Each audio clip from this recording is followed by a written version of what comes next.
Eu acho que a OAB não deve temer nenhuma fiscalização. A OAB tem um modelo de gestão, para mim, a ser copiado. Ela funciona em rede. Nesse exato momento, no Brasil todo, mais de 1.000 subseções estão funcionando. A entidade está a serviço da sociedade. Certamente tem alguém viajando para defender direitos humanos, prerrogativas, por conta da OAB.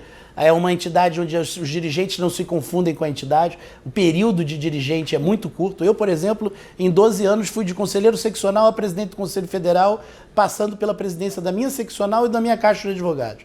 E em 2 anos serei um ex-presidente, um dirigente aposentado da ordem. Não há encastelamento, não há falta de transparência. Nós temos que nos modernizar na nossa prestação de contas, até para que nós possamos ajustar com a classe permanentemente quais são as nossas finalidades. Por exemplo, a ordem nos últimos anos, é o exemplo que eu fiz no Rio de Janeiro, aplicou a maior parte dos seus recursos em ser a porta de entrada para o processo eletrônico. Foi um ônus? Foi. A lei dizia que era o judiciário que deveria ter feito isso. Ele teria feito? Tenho certeza que não. Né? Nós temos hoje salas com computadores. Semana passada eu autorizei a compra de quase 1.000 computadores pelo Conselho Federal para as pequenas seccionais. Esse dinheiro tem que ser mostrado à classe aonde está sendo investido esse dinheiro. Outra coisa, eu fui ao Tribunal de Contas. Eu acho que a OAB não tem que temer a fiscalização do Tribunal de Contas. Estive no Tribunal de Contas, narrei ao Tribunal de Contas esse esforço de modernização, de transparência. O que nós temos que salvaguardar é a independência da entidade.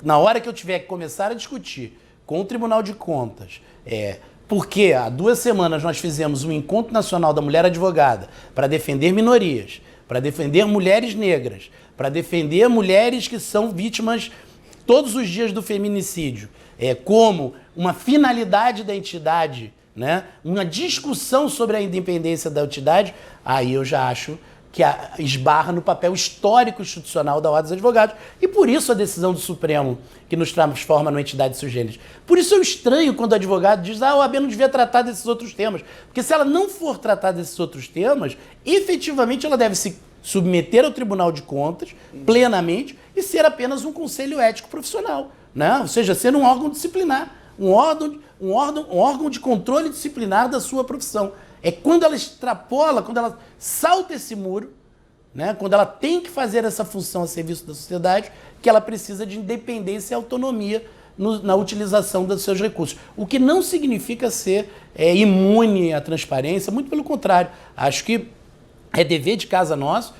Agora, em janeiro, entrou em um novo provimento em vigor que tem uma série de exigências que preparam a ordem para ter um padrão de compliance, de controle de contas que não deixa dever a nenhuma instituição no nosso país.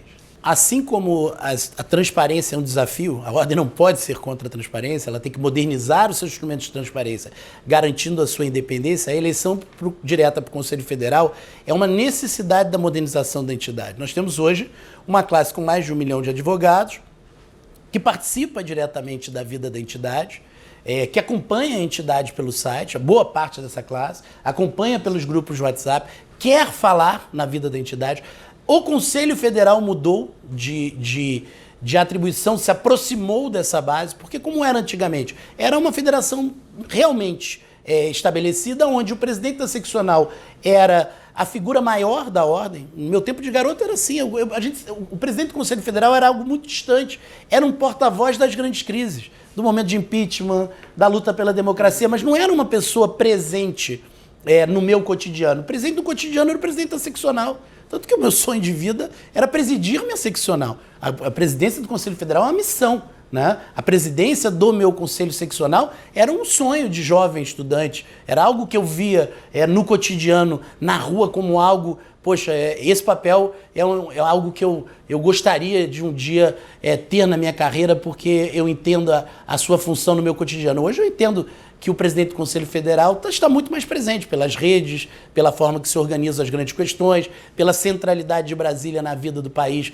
nos últimos anos, pela centralidade dos tribunais superiores, né, que obviamente ali o presidente do Conselho Federal é esse ator maior do exercício político institucional. Então nós temos que modernizar essa participação, é obrigação nossa transformar isso. Mas como? também deixando a entidade, nós não temos partidos organizados na OAB, então nós não podemos fazer uma cópia pura e simples do modelo de eleição direta, seria fragilizar a eleição para o abuso do poder econômico como nós já tivemos no passado recente, seria fragilizar as eleições para grupos ideologicamente comprometidos, né? O sistema OAB, bem ou mal, nesses anos todos, tem um equilíbrio garantido exatamente por essa mobilidade interna ao sistema. Então os quadros vão sendo testados dentro do sistema até chegar à presidência do Conselho Federal, e a lógica da federação é outra lógica muito importante. Fica muito simples para mim,